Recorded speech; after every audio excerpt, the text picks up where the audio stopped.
अस्सलाम वालेकुम dear students, welcome to class 9 math. इस लेक्चर में मैंने चैप्टर नंबर 1 मैट्रिसेस की मुकम्मल रिवीजन करवाई है, जिसमें मैंने सारे टॉपिक क्लियर करवाए हैं।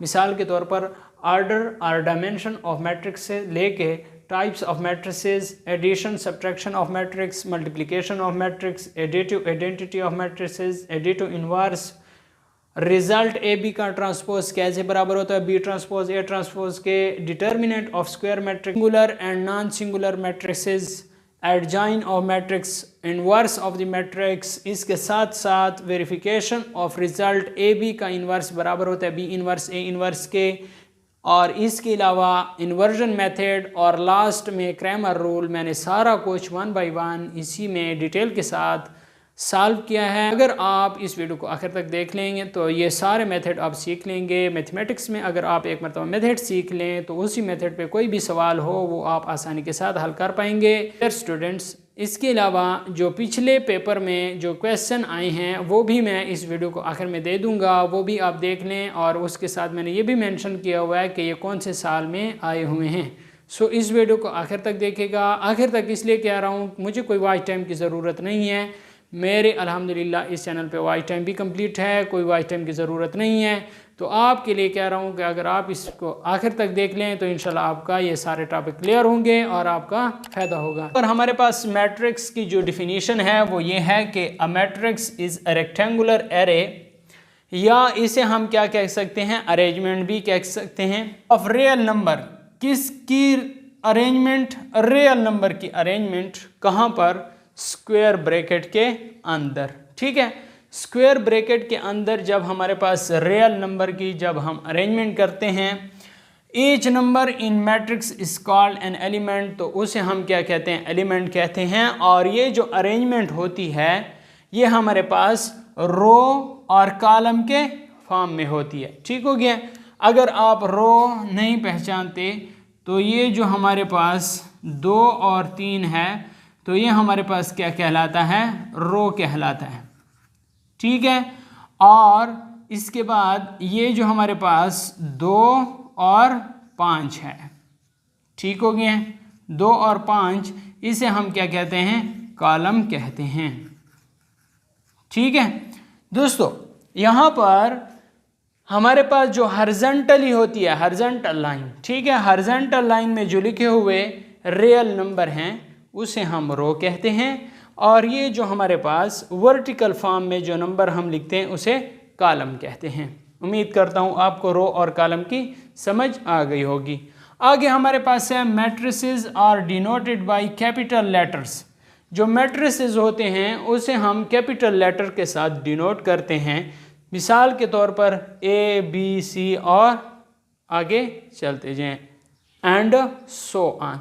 मिसाल के तौर पर डी हो गया, ई हो गया, लेकिन आपने क्या लिखने हैं? कैपिटल लेटर्स में लिखने हैं। ऑर्डर और डायमेंशन ऑफ मैट्रिक्स है, इसे अब हम समझते हैं। स्टूडेंट्स, यहाँ पे हमारे पास जो टॉपिक है ऑर्डर और डायमेंशन ऑफ मैट्रिक्स, तो यहाँ पर हम ये कहेंगे कि a matrix with m rows and n columns has order m by n।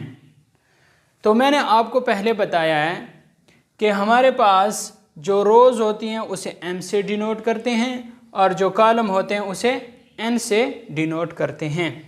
यहाँ पर हमारे पास इन्होंने कहा है कि जो हमारे पास रोज़ होते हैं वो m, उसे हम कंसीडर करते हैं या m से डिनोट करते हैं, और जो हमारे पास कॉलम होते हैं उसे हम n से डिनोट करते हैं। और लिखते कैसे हैं? हमारे पास उसे इस तरह लिखते हैं, m दरमियान में क्रॉस लगाते हैं फिर n। और इसे पढ़ते कैसे हैं? तो इसे हम पढ़ेंगे, रीड पढ़ेंगे m बाई n। ठीक हो गया। हम ऐसे नहीं पढ़ेंगे कि m मल्टीप्लाई बाई n, ऐसे हम नहीं पढ़ेंगे, बल्कि हम पढ़ेंगे कि m बाई n। उसके बाद मैंने लिखा कि m बाई n, तो m हमारे पास नंबर ऑफ रोज़ होते हैं और n हमारे पास नंबर ऑफ कॉलम्स होते हैं। उसके बाद ये हमारे पास एक मैट्रिक्स है और इस मैट्रिक्स के अभी हमने ऑर्डर मालूम करने हैं कि इसका ऑर्डर क्या है। यहाँ पर अगर आप देखें तो मैंने आपको बताया था कि जो हमारे पास हॉरिजॉन्टल रियल नंबर लिखे होते हैं उसे हम रो कहते हैं, और जो हमारे पास वर्टिकल रियल नंबर होते हैं उसे हम कॉलम कहते हैं। यहाँ पर 1 और 2 ये हमारे पास रो 1 हो गई है और ये हमारे पास रो 2 हो गई है। इसमें एक रो ये हो गई है और दूसरी रो ये हो गई है। कॉलम 1 और 3 ये हमारे पास कॉलम 1 हो गया है और 2 और 4 ये हमारे पास कॉलम 2 हो गया है। ठीक हो गया। अब हम इसका ऑर्डर लिखेंगे कि हम इसे किस तरीके से लिख पाएंगे। तो m/n, यहाँ पर नंबर ऑफ रोज लिखेंगे। नंबर ऑफ रोज कितने? 1 और 2, 2 नंबर ऑफ रोज हैं। दरमियान में ये क्रॉस का निशान लगा लेना है। कॉलम्स कितने? 1 और 2, 2 कॉलम्स हैं।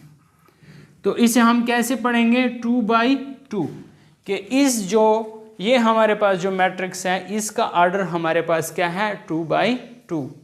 अब मैं आप लोगों के लिए एक दूसरा मैट्रिक्स लिख लेता हूँ। 1 2 3 4 और 3 5 7 9। इसे अगर आप देखें तो ये जो हॉरिजॉन्टल लाइन है ये हमारे पास रो हो गई है, ये रो 1 हो गया है। और इसी तरह ये जो हॉरिजॉन्टल लाइन है ये रो 2 हो गई है। अब वर्टिकल लाइन देखें 1 और 3, ये कॉलम 1 हो गया है। मैं सिंपल सी से कॉलम को डिनोट करता हूँ, कॉलम 1। और ये हमारे पास कॉलम 2 हो गया है, ये हमारे पास कॉलम 3 हो गया है, ये हमारे पास कॉलम 4 हो गया है। ठीक हो गया। अब m/n की फॉर्म में लिखता हूँ तो m हमारे पास नंबर ऑफ रोज़ हैं और n हमारे पास नंबर ऑफ कॉलम है। यहाँ पर अगर मैं देखूँ तो नंबर ऑफ रोज़ 2 हैं और यहाँ पर अगर मैं देखूँ तो नंबर ऑफ कॉलम्स 4 हैं। तो इसका ऑर्डर क्या आ जाएगा? Order of this matrix 2/4। उम्मीद करता हूँ आपको ऑर्डर ऑफ मैट्रिक्स की समझ आ गई होगी। अब हमारे पास नेक्स्ट टॉपिक है टाइप्स ऑफ मैट्रिसेस। तो अगर आपने अभी तक वीडियो को लाइक नहीं किया तो वीडियो को लाइक लाजमी कर लें।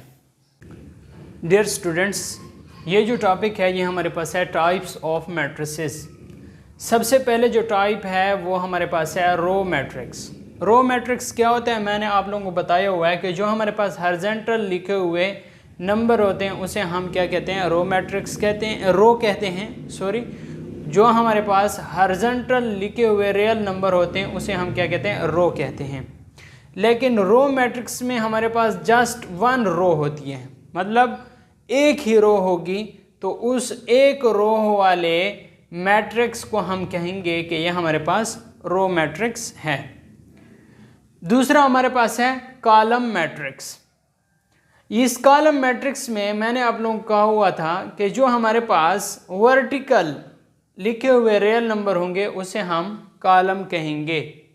यहाँ पर जो हमारे पास ए और बी है ये हमारे पास सिर्फ एक ही कॉलम है। तो कॉलम मैट्रिक्स में हमारे पास जस्ट 1 कॉलम होगा। जब हमारे पास एक कॉलम होगा तो उसे हम कहेंगे कि ये हमारे पास कॉलम मैट्रिक्स है। यहाँ पर मैं आपको एग्जांपल से समझाता जाऊँ कि यहाँ पर अगर आप देखें कि 1 2 3 4, इसमें हमारे पास इस मैट्रिक्स में हमारे पास एक तो ये कॉलम हो गया है और दूसरा ये कॉलम हो गया। तो क्या हम इसे कॉलम मैट्रिक्स कह सकते हैं? बिल्कुल नहीं, क्योंकि इसमें हमारे पास 2 कॉलम हैं। जब हमारे बारे 2 कॉलम होंगे तब हम उसे कॉलम मैट्रिक्स नहीं कहेंगे। जब हमारे पास जस्ट 1 कॉलम होगा तब हम उसे क्या कहेंगे? कॉलम मैट्रिक्स कहेंगे। बिल्कुल इसी तरह यहाँ पर हमारे पास 2 रो हैं। जब ये हमारे पास 2 रोज़ आ गई हैं तो इसे हम रो मैट्रिक्स भी नहीं कह सकते, क्योंकि यहाँ पर हमारे पास 2 रो हैं। जबकि रो मैट्रिक्स का हमारे पास जो कंडीशन है वो ये है कि यहाँ पर हमारे पास जस्ट 1 रो होनी चाहिए। रो मैट्रिक्स और कॉलम मैट्रिक्स की समझ उम्मीद करता हूँ आपको आ गई होगी। अब हमारे पास है स्क्वायर मैट्रिक्स। स्क्वायर मैट्रिक्स का सिंपल सा ये तरीका है कि जब आपके पास रो और कॉलम इक्वल आ जाएं, आपके पास वो मैट्रिक्स स्क्वायर मैट्रिक्स होगा। यहाँ पर अगर आप देखें 1 2 3 4, यहाँ पर 2 रोज़ हैं और 2 कॉलम हैं। यहाँ पर आप ऑर्डर निकालें तो ऑर्डर में हमारे पास 2 बाई 2 है। जब आपके पास रो और कॉलम बराबर आ जाएं तब हमारे पास क्या होगा, स्क्वायर मैट्रिक्स होगा। बिल्कुल इसी तरह मैंने एक दूसरा मैट्रिक्स लिखा जहाँ पर रो भी 3 हैं और कॉलम भी 3 हैं, तो मैंने इसका ऑर्डर निकाला तो 3 बाई 3 है, तो ये भी हमारे पास क्या है, स्क्वायर मैट्रिक्स है। अब हमारे पास जो चौथा टाइप है वो हमारे पास है रेक्टेंगुलर मैट्रिक्स। दोस्तों स्क्वायर मैट्रिक्स और रेक्टेंगुलर मैट्रिक्स में आपको ये याद रखना है कि स्क्वायर मैट्रिक्स में आप लोगों के पास रो और कॉलम क्या होगा, इक्वल होगा। मिसाल के तौर पर रो की तादाद और कॉलम की तादाद स्क्वायर मैट्रिक्स में आपके पास इक्वल होगी, लेकिन रेक्टेंगुलर मैट्रिक्स में आपके पास जो रो की तादाद है और जो कॉलम की तादाद है वो इक्वल नहीं होगी। बस यही आपने ध्यान में रखना है। जब आपके पास यहाँ पर अगर आप देखें तो इधर रो 2 हैं और कॉलम 3 हैं, तो मैंने इसका ऑर्डर निकाला 2 बाई 3, तो ये हमारे पास रेक्टेंगुलर मैट्रिक्स बन गया है। अब यहाँ पर देखें तो इधर हमारे पास एक रो है लेकिन कॉलम 2 हैं, तो 1 बाई 2। तो सिंपल सादा ज़बान में आप लोगों को ये समझाऊं कि स्क्वायर मैट्रिक्स में रो की तादाद और कॉलम की तादाद इक्वल होगी, जबकि रेक्टेंगुलर मैट्रिक्स में रो की तादाद और कॉलम की तादाद इक्वल नहीं होगी। अगला हमारे पास है ज़ीरो मैट्रिक्स, या इस ज़ीरो मैट्रिक्स को नल मैट्रिक्स भी कहते हैं।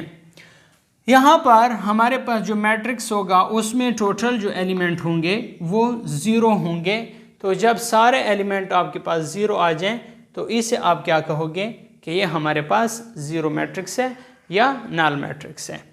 अगला हमारे पास है डायगोनल मैट्रिक्स और स्केलर मैट्रिक्स, ये दोनों रिलेटेड हैं आपस में और इसमें MCQs भी आता है पेपर में। यहाँ पर आपके पास जो डायगोनल मैट्रिक्स होगा वो आप लोगों का यहाँ पर जो स्टार्ट है टॉप लेफ्ट, मैंने यहाँ पर लिखा है कि स्टार्ट द टॉप लेफ्ट, यहाँ पर टॉप लेफ्ट से क्या होता है, स्टार्ट होता है यहाँ पर और यहाँ पर, goes to the bottom right in the matrix, ये राइट साइड पे जाता है, ठीक है, और एंड होता है। यहाँ पर 2 हो गया है, यहाँ पर 3 हो गया है, यहाँ पर 5 हो गया है, ठीक हो गया। इसे हम क्या कहते हैं, डायगोनल कहते हैं। ये क्या है, ये डायगोनल हैं। ये अगर आप देखें तो ये हमारे पास क्या है, डायगोनल हैं। अगर आपके पास 2 बाई 2 मैट्रिक्स है तो उसमें जो टॉप लेफ्ट साइड वाला होगा और राइट साइड पे जब बॉटम पे होगा तो वो वाले हिंद से हमारे पास नॉन ज़ीरो होंगे और बकाया हिंद से हमारे पास 0 0 आएंगे, जैसा कि ये 0 आ गया और यह भी 0 आ गया है। इसके अलावा अगर आप यहाँ पर देखें तो टॉप लेफ्ट से स्टार्ट किया, यहाँ पर पहली रो में पहला एलिमेंट नॉन ज़ीरो है, बकाया 2 एलिमेंट 0 हैं। दूसरी रो में जो दूसरा एलिमेंट है वो नॉन ज़ीरो है और तीसरी रो में जो तीसरा एलिमेंट है वो नॉन ज़ीरो है।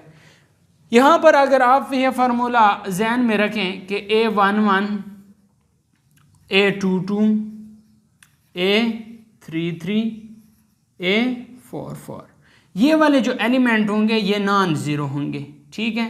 ये वाले एलिमेंट क्या होंगे, नॉन ज़ीरो होंगे आपके पास जब डायगोनल मैट्रिक्स होगा, ठीक है। अगर ये वाले हिंद से जो डायगोनल हिंद से हैं ये हमारे पास अगर सेम आ जाए, अगर क्या आ जाए, सेम आ जाए, मिसाल के तौर पर यहाँ पर 1 है, यहाँ पर भी 1 है, ये 2 है, ये 2 है और ये भी 2 है।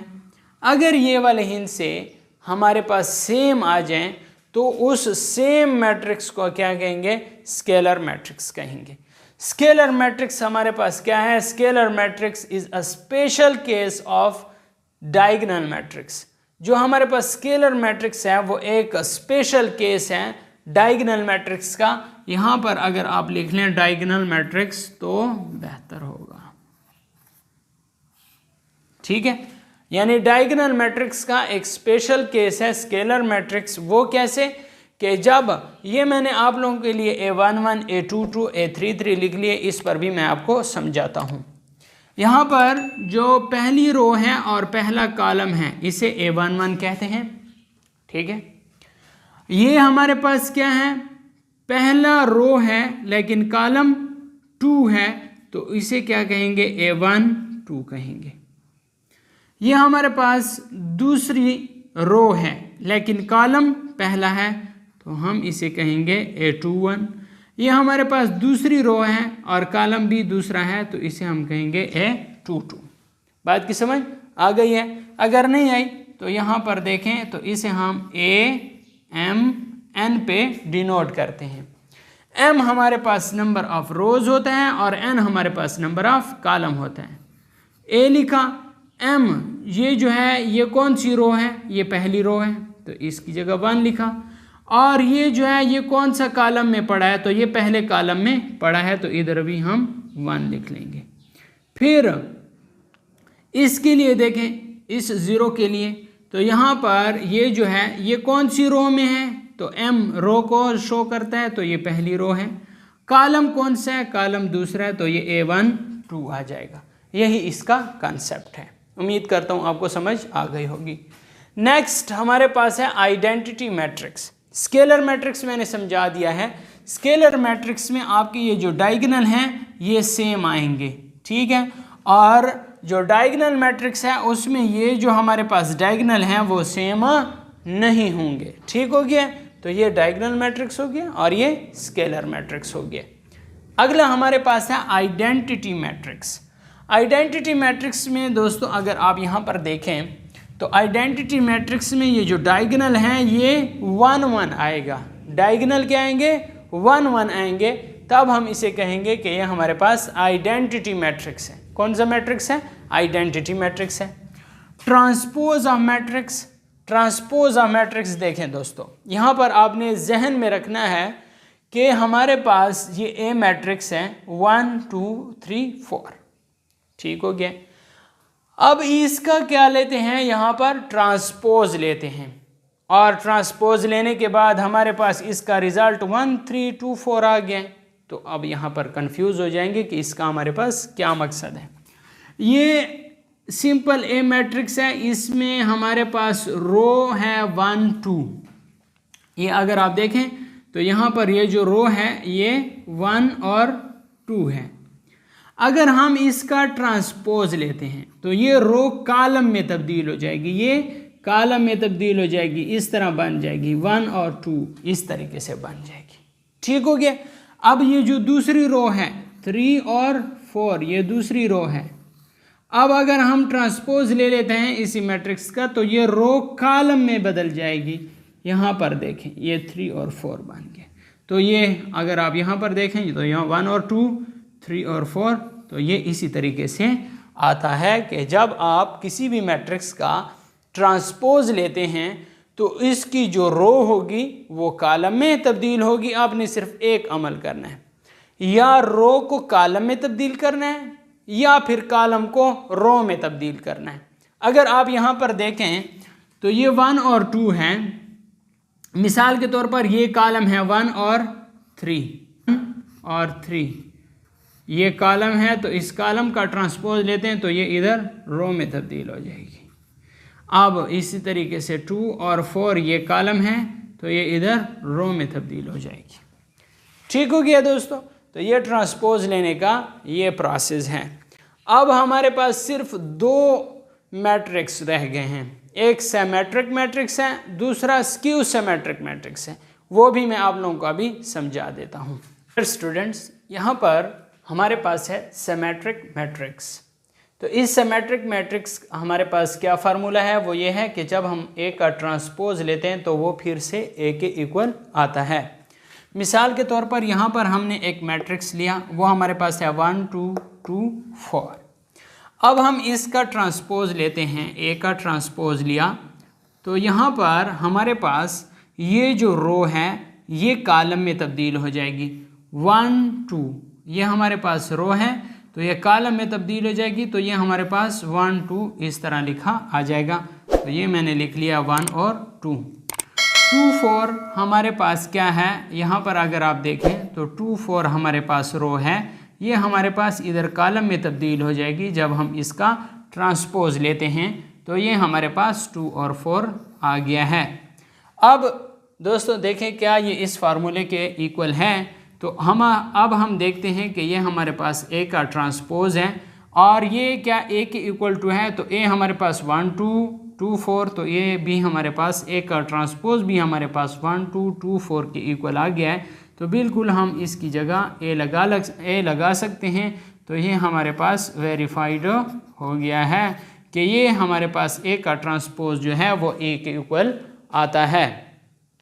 बिल्कुल इसी तरीके से आप कुछ और भी एग्जाम्पल ले सकते हैं कि जब आप ए का ट्रांसपोज लें तो वो दोबारा वो ही मैट्रिक्स ए के इक्वल आए, तो वो आपके पास क्या कहलाएगा, सिमेट्रिक मैट्रिक्स कहलाएगा। इसी तरीके से अगर आप देखें कि स्क्यू सिमेट्रिक मैट्रिक्स जो है, अगर आप ए का ट्रांसपोज लेते हैं तो वो हमारे पास मनफी ए के इक्वल आता है। वो कैसे, यहाँ पर हमारे पास ये ए है और ए हमारे पास इक्वल है 0 - 3 3 0। अगर हम इसका ट्रांसपोज लेते हैं तो ये जो 0 - 3 रो है ये कॉलम में तब्दील हो जाएगी और ये 0 - 3 आ जाएगी। तो ये 0 - 3 आ गया है। दूसरी हमारे पास 3 0 है, तो ये हमारे पास रो है और ये कॉलम में तब्दील हो जाएगी, तो 3 0 आ जाएगी। यहाँ पर हम 3 और 0 लिख लेंगे। अब दोस्तों यहाँ पर हमारे पास रिक्वायर्ड है कि ये जो -3 है वो इधर आए और जो +3 है वो इधर आए। तो अब हम क्या करेंगे कि ये जो हमारे पास ए का ट्रांसपोज है, इधर बाहर भी मनफी से ज़रब देंगे और अंदर भी मनफी से ज़रब देंगे। मनफी ज़रब 0 तो ये 0 आएगा, नफ़ी ज़रब जमा नफ़ी 3 आ जाएगा और नफ़ी ज़रब नफ़ी जमा 3 आ जाएगा और फिर 0 आ जाएगा, क्योंकि हमने बाहर और अंदर मनफी से ज़रब दिया है। ठीक है, क्योंकि अगर हम दोबारा नफ़ी ज़रब नफ़ी करेंगे तो इस पर कोई असर नहीं पड़ता, क्योंकि अगर हम नफ़ी ज़रब नफ़ी जमा करें तो बाहर ऑलरेडी जमा पड़ा हुआ है तो कोई भी असर नहीं पड़ेगा। हमने क्या किया कि नफ़ी को बाहर और नफ़ी को अंदर ज़रब दिया है, तो अब हमारे पास रिक्वायर्ड कंडीशन आ गई है जो कि ए है। तो ये हमारे पास ए का ट्रांसपोज मनफी और ये ए 0 - 3 3 0, तो ये 0 - 3 3 0, तो ये बिल्कुल ए के इक्वल है। तो ये हमारे पास वेरीफाइड हो गया है कि ए का ट्रांसपोज बराबर है मनफी ए के। तो ये हमारे पास क्या कहलाएगा, ये मैट्रिक्स हमारे पास स्क्यू सिमेट्रिक मैट्रिक्स कहलाएगा। तो ये तरीक़ेकार है सिमेट्रिक मैट्रिक्स और स्क्यू सिमेट्रिक मैट्रिक्स का। अब हमारे पास जो अगला टॉपिक है वो हमारे पास है addition and subtraction of matrices. Dear students, मैं यहाँ पर वो क्वेश्चन करवा रहा हूँ जो कि हमारे पास 2022 के एग्ज़ाम में आया हुआ है और यहाँ पर हमारे पास एडिशन ऑफ मैट्रिक्स फाइंड करना है। यहाँ पर क्वेश्चन ये था कि ए मैट्रिक्स बी मैट्रिक्स आपने शो करना है कि ए जमा बी बराबर है बी जमा ए के। तो यहाँ पर हमारे पास एडिशन ऑफ मैट्रिक्स का हम इस्तेमाल करेंगे। यहाँ पर हम क्या फाइंड करेंगे, ए जमा बी। तो यहाँ पर मैं ए मैट्रिक्स लिख लूँगा 2 1 0 7, दरमियान में प्लस का साइन, फिर मैं लिखूँगा कि -5 7 9 और 2। ठीक है, इसका सॉल्यूशन मैंने स्टार्ट किया हुआ है। अब हम नेक्स्ट क्या करेंगे कि ये जो पहला एलिमेंट है इस पहले एलिमेंट के साथ ऐड करेंगे 2 जमा और ये -5 आ गया है। ठीक हो गया, 2 जमा और -5, 2 दरमियान में जमा है तो जमा लगाया और -5 आ गया है। 1 जमा 7, क्योंकि ये दूसरा एलिमेंट है तो ये दूसरे एलिमेंट के साथ ही ऐड होगा। ठीक हो गया है ना, तो ये हम क्या करेंगे 1 जमा 7 लिख लेंगे। अब हमारे पास दूसरी रो का पहला एलिमेंट है, इधर दूसरी रो का पहला एलिमेंट है, तो इसे आपस में ऐड करेंगे 0 जमा 9 कर लेंगे। बहुत ही आसान है। फिर दूसरी रो का दूसरा एलिमेंट और इधर भी दूसरी रो का दूसरा एलिमेंट कर लेंगे तो 7 जमा 2 कर लेंगे। अब देखें इसका नेक्स्ट स्टेप क्या होगा। नेक्स्ट स्टेप हमारे पास ये होगा कि 2 जमा ज़रब नफ़ी नफ़ी 5, तो 2 और नफ़ी 5 क्या आ जाएगा, नफ़ी 3 आ जाएगा इससे आंसर। 1 जमा 7 से हमारे पास क्या आ जाएगा 8, 0 जमा 9 से हमारे पास 9 आ जाएगा, 7 जमा 2 से हमारे पास 9 आ जाएगा। तो ये हमारे पास रिज़ल्ट आ गया है A जमा B का। नेक्स्ट रिज़ल्ट हमने फाइंड करना है B जमा A का। तो पहले हम B वाला लिख लेंगे मैट्रिक्स, -5, 7, 9 और 2। इसके बाद जमा का साइन लगाना है क्योंकि हमने जमा करना है। फिर A वाला मैट्रिक्स लिख लेंगे 2, 1, 0, 7। ठीक, अब हमने क्या करना है, नेक्स्ट प्रोसेस करना है। ये जो पहला एलिमेंट है, पहली रो का पहला एलिमेंट इधर भी पहली रो के पहले एलिमेंट के साथ ही ऐड होगा। -5 जमा 2, पहले रो का दूसरे कॉलम पहले रो का दूसरा एलिमेंट और इधर पहले रो का दूसरा एलिमेंट आपस में ऐड होगा तो ये 7 जमा 1 हो जाएगा। इधर दूसरी रो का पहला में एलिमेंट, इधर भी दूसरी रो का पहला एलिमेंट आपस में ऐड होगा। और यहाँ पर हमारे पास दूसरी रो का दूसरा एलिमेंट, इधर भी दूसरी रो का दूसरा एलिमेंट आपस में ऐड होगा। अब नेक्स्ट देखें, -5 जमा 2 से -3 आ जाएगा, 7 जमा 1 से 8 आ जाएगा और 9 जमा 0 से 9 ही आएगा और 2 जमा 7 से 9 आ गया है। तो ये हमारे पास प्रूव्ड हो गया है कि हमारे पास क्या आ गया है, प्रूव्ड A जमा B बराबर है B जमा 1। ठीक हो गया फ्रेंड्स। तो ये जो क्वेश्चन था ये 2022 के पेपर में आया हुआ है, आपने इसे अच्छे तरीके से सीख लेना है। दोस्तों बिल्कुल इसी तरीके से अगर यहाँ पर इधर दरमियान में मनफी लगा लें तो ये आपके पास फिर सब्ट्रैक्शन का अमल होगा। तो मैं इनके दरमियान क्या कर लेता हूँ, मनफी लगा लेता हूँ, फिर वो हमारे पास क्या हो जाएगा, मैट्रिक्स की सब्ट्रैक्शन हो जाएगी। तो यहाँ पर मैं आप लोगों के लिए मनफी लगाता हूँ। स्टूडेंट्स बिल्कुल सेम क्वेश्चन है और अब मैंने क्या करना है कि ये शो दैट करना है कि A-B बराबर है B-A के।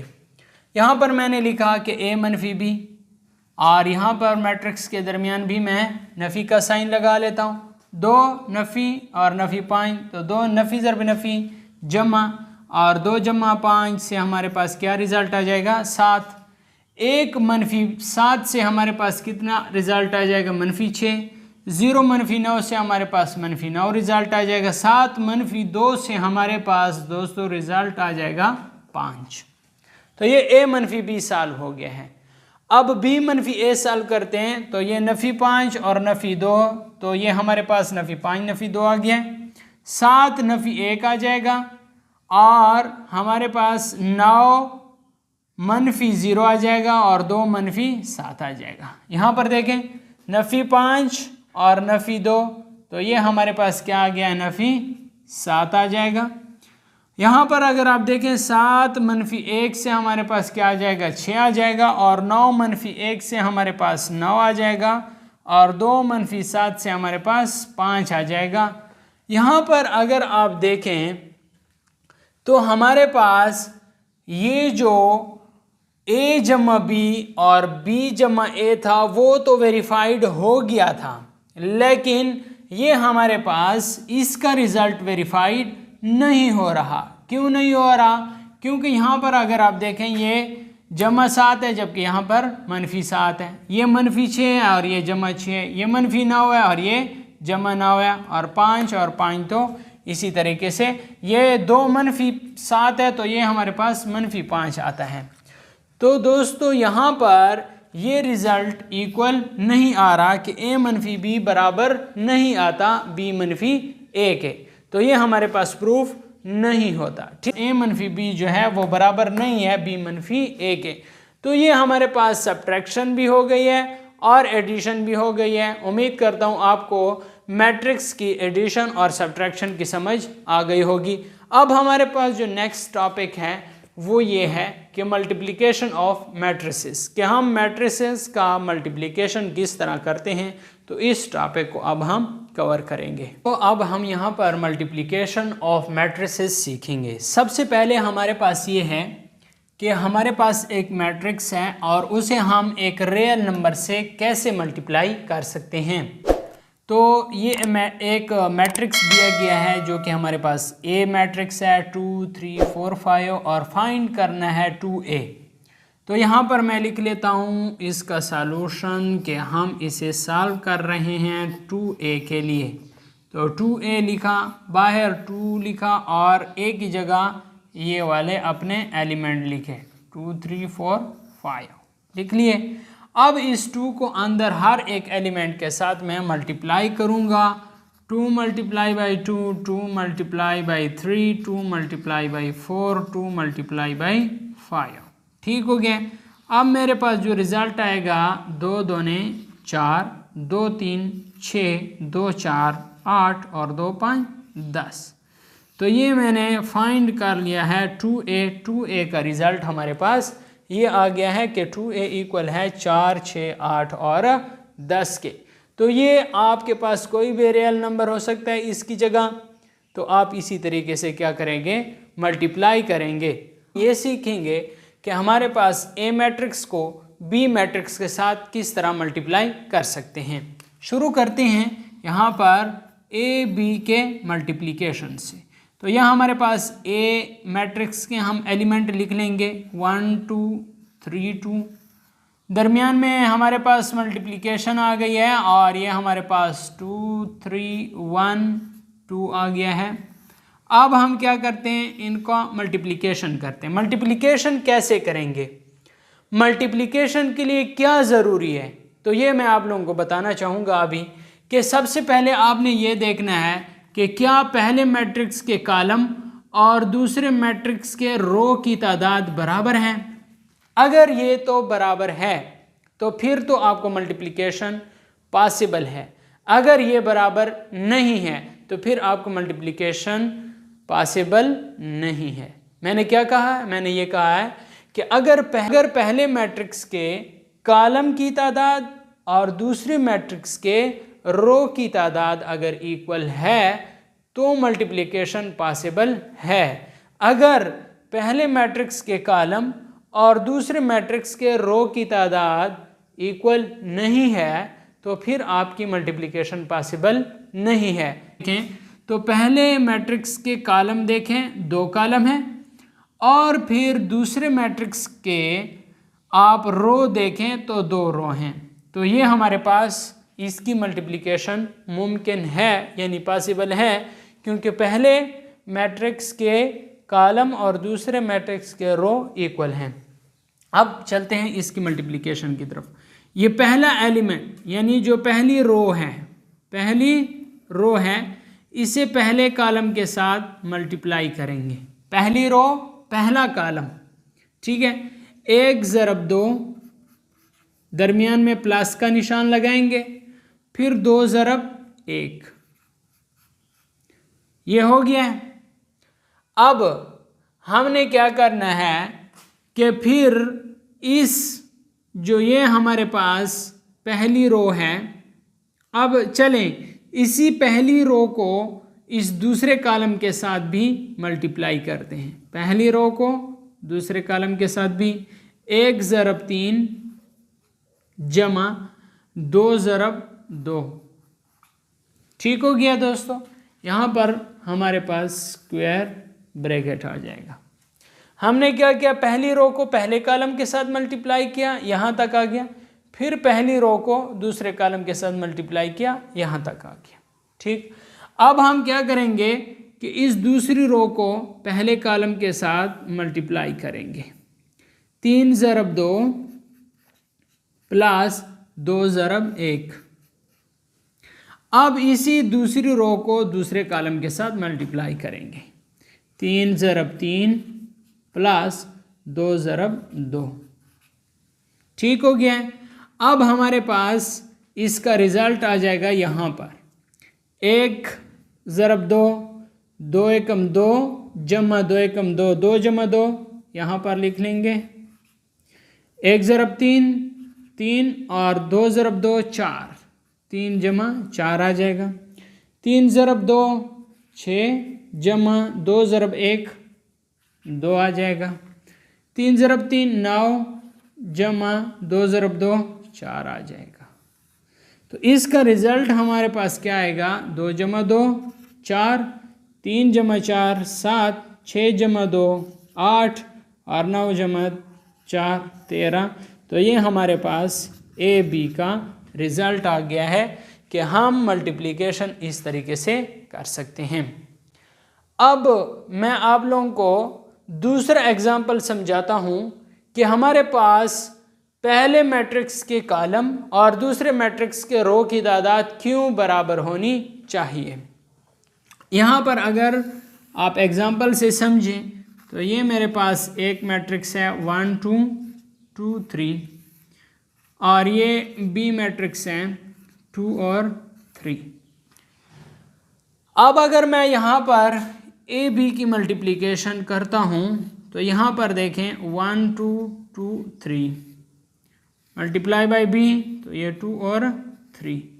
देखें पहले मैट्रिक्स के कॉलम 2 हैं और दूसरे मैट्रिक्स के रो भी 2 हैं, तो कॉलम और मैट्रिक्स की जो तादाद है कॉलम और रो की जो तादाद है वो हमारे पास इक्वल है। तो इसकी मल्टीप्लिकेशन मुमकिन है। अब हम क्या करेंगे, 1 ज़रब 2 जमा 2 ज़रब 3 कर लेंगे। फिर हमारे पास ये तो पहला अमल हो गया। अब दूसरा का कर लेंगे, 2 ज़रब 2 जमा 3 ज़रब 3 कर लेंगे। तो ये हमारे पास आ जाएगा 1 ज़रब 2, 2 एकम 2 जमा 3 दूने 6, 2 और 6 8 आ जाएगा और 2 दूने 4 और 3 3 9 और यहाँ पर हमारे पास 13 आ जाएगा। ये तो हमारे पास मुमकिन हो गया है। लेकिन अगर हम देखें बी और ए को, तो बी में हमारे पास 2 और 3 है और ए में हमारे पास क्या है 1 2 2 3 1 2 2 3। अब इधर अगर आप देखें कॉलम 1 है और रो 2 हैं, कॉलम 1 और रो 2 हैं, तो ये हमारे पास इक्वल नहीं है। यहाँ पर हमारे पास मल्टीप्लिकेशन का अमल नहीं हो सकता। अगर आप मल्टीप्लिकेशन में आपके पास पहले मैट्रिक्स के कॉलम और दूसरे मैट्रिक्स के रो अगर इक्वल आ जाएं तब आपके पास मल्टीप्लिकेशन मुमकिन है। अगर आपके पास पहले मैट्रिक्स के कॉलम और दूसरे मैट्रिक्स के रो की तादाद इक्वल ना हो फिर आपके पास मल्टीप्लिकेशन नहीं हो सकती। स्टूडेंट्स, अब मैं आप लोगों को ये सिखाऊंगा कि एडिटिव आइडेंटिटी एंड इन्वर्स क्या होता है मैट्रिक्स में। अगर आपको मालूम हो कि किसी भी मैट्रिक्स के साथ आप नल मैट्रिक्स ऐड कर लें तो फिर वही मैट्रिक्स आएगा। मिसाल के तौर पर यहाँ पर हमारे पास एक मैट्रिक्स है जो कि हमारे पास है 1 2 2 3। इसके साथ हम एक नल मैट्रिक्स ऐड कर लेते हैं तो इसका जवाब ही यही ए आएगा। 1 + 0, ये देखें 1 + 0, 2 + 0, 2 + 0 और 3 + 0। तो ये दोबारा हमारे पास क्या आ जाएगा 1 2 2 3। तो ये हमारे पास ए के इक्वल है। तो इसलिए हमारे पास ए का एडिटिव आइडेंटिटी नल मैट्रिक्स होगा। ये जो नल मैट्रिक्स है ये हमारे पास क्या कहलाता है, एडिटिव आइडेंटिटी कहलाता है। अगर आपके पास इसका आर्डर सेम हो तब ये आपके पास क्या होता है, एडिशन हो सकती है। ठीक हो गया है। अब हमारे पास एडिटिव इन्वर्स क्या होता है, क्योंकि मैंने यहाँ पर लिखा है आइडेंटिटी और इन्वर्स। तो एडिटिव इन्वर्स हमारे पास ये होगा कि जब हम ए मैट्रिक्स को बी मैट्रिक्स के साथ ऐड कर लें और रिजल्ट हमारे पास नल मैट्रिक्स आए, रिजल्ट हमारे पास क्या आए, नल मैट्रिक्स आए, तो ये जो ए मैट्रिक्स का एडिटिव इन्वर्स होगा वो बी होगा। ठीक है, अब मिसाल के तौर पर मैं यहाँ पर ए मैट्रिक्स लिखता हूँ जो कि हमारे पास 2 और 3, 3 और 1 है। इसी तरह इसका जो एडिटिव इन्वर्स होगा वो क्या होगा, -2, -3, -3 और -1 होगा। ठीक, अब मैं ए और बी को आपस में क्या कर लेता हूँ, ऐड कर लेता हूँ। 2 3 3 1 और ऐड करते हैं जमा, और -2 -3 -3 और -1, इससे हमारे पास क्या आ जाएगा, 2 जमा ज़रब नफ़ी, नफ़ी 2, 3 जमा ज़रब नफ़ी, नफ़ी 3, और 3 जमा ज़रब नफ़ी, नफ़ी 3, और फिर 1 जमा ज़रब नफ़ी, नफ़ी 1 आ जाएगा। अगर आप इसे देखें तो 2 - 2 से 0 आता है, 3 - 3 से 0 आता है, और 3 - 3 से 0, और 1 - 1 से 0। तो अब हमने क्या किया कि जैसे हमारे पास a जमा b आ गया है तो इससे हमारे पास रिज़ल्ट नल मैट्रिक्स आ गया है। तो ये आपस में एडिटिव इन्वर्स हैं, ए बी का और बी ए का एडिटिव इन्वर्स है। दोस्तों उम्मीद करता हूँ आपको समझ आ गई होगी। एडिटिव आइडेंटिटी आपके पास ये जो नल मैट्रिक्स है, शर्त यह है कि जो मैट्रिक्स दिया गया है उसका आर्डर और नल मैट्रिक्स का आर्डर सेम हो, तब हमारे पास एडिटिव आइडेंटिटी कहलाती है। उसके बाद अगर आपके पास जब 2 मैट्रिक्स को ऐड करें और उसका रिजल्ट आपके पास 0 आए, तब वो आपके पास एडिटिव इन्वर्स कहलाता है। उम्मीद करता हूँ आपको एडिटिव आइडेंटिटी और एडिटिव इन्वर्स की समझ आ गई होगी। अगर कोई भी सवाल है तो कमेंट्स बॉक्स में लाजमी पूछ सकते हैं। अगर आपने अभी तक चैनल को सब्सक्राइब नहीं किया तो चैनल को लाजमी सब्सक्राइब करें। अगला हमारे पास जो टॉपिक है वो ये है कि हमारे पास verification of the result A B का ट्रांसपोज बराबर है बी ट्रांसपोज ए ट्रांसपोज के। इसकी अब हम वेरिफिकेशन करेंगे। स्टूडेंट्स, अब मैं आप लोगों के लिए मोस्ट इम्पॉर्टेंट क्वेश्चन सॉल्व करने वाला हूं जो कि 2020 के एग्ज़ाम में आया हुआ है। 2020 के पेपर में था, वो ये था कि आप वेरिफिकेशन करें ए बी का ट्रांसपोज बराबर है बी ट्रांसपोज ए ट्रांसपोज के। कभी आपको ये दिए गए होंगे कि ए मैट्रिक्स बी मैट्रिक्स, और आप शो करें कि शो दैट, यहाँ पर आप लोगों के पास आखिर पर लिखा हुआ होगा कि शो दैट हमारे पास ए बी का ट्रांसपोज बराबर है बी ट्रांसपोज और ए ट्रांसपोज के। कि आप ये शो दैट करें कि क्या ए बी का होल ट्रांसपोज बराबर है बी ट्रांसपोज और ए ट्रांसपोज के। तो आप इस क्वेश्चन को किस तरह सॉल्व कर पाएंगे। यहाँ पर सबसे पहले अगर आप लेफ़्ट हैंड साइड लें, यहाँ पर लिखें लेफ़्ट हैंड साइड और सबसे पहले सॉल्यूशन लिखें। लेफ़्ट हैंड साइड में हमारे पास ए बी का ट्रांसपोज फाइंड करना है। सबसे पहले हम क्या लेंगे कि ए और बी का मल्टीप्लिकेशन करेंगे। ठीक है, ए बी का मल्टीप्लिकेशन करेंगे। तो यहाँ पर हम ए बी फाइंड करते हैं। ए बी हमारे पास है, ए का लिखें 2 1 2 3, फिर हमारे पास यहाँ पर मल्टीप्लिकेशन है तो बी आ जाएगा 3 2 1 2। इसे आपस में मल्टीप्लाई करते हैं कि क्या फर्स्ट मैट्रिक्स के कॉलम और सेकंड मैट्रिक्स के रो की तादाद इक्वल है। अगर तो इक्वल है तो फिर हमारे पास मल्टीप्लिकेशन का अमल होगा, अगर इक्वल नहीं है तो मल्टीप्लिकेशन का अमल नहीं होगा। तो देखें इधर कॉलम 2 हैं और इधर रो 2 हैं, तो बिल्कुल मल्टीप्लिकेशन का अमल हो सकता है। तो यहाँ पर हम 2 को 3 से मल्टीप्लाई करेंगे, 2 × 3 प्लस 1 × 1। अब पहला रो और पहले कॉलम की मल्टीप्लिकेशन हो चुकी है। अब पहली रो और दूसरे कॉलम की मल्टीप्लिकेशन होगी। 2 × 2, दरमियान में प्लस लगाना है, 1 × 2। ठीक हो गया है। अब पहली रो ने दूसरे मैट्रिक्स के दोनों कॉलम के साथ मल्टीप्लिकेशन कर ली है।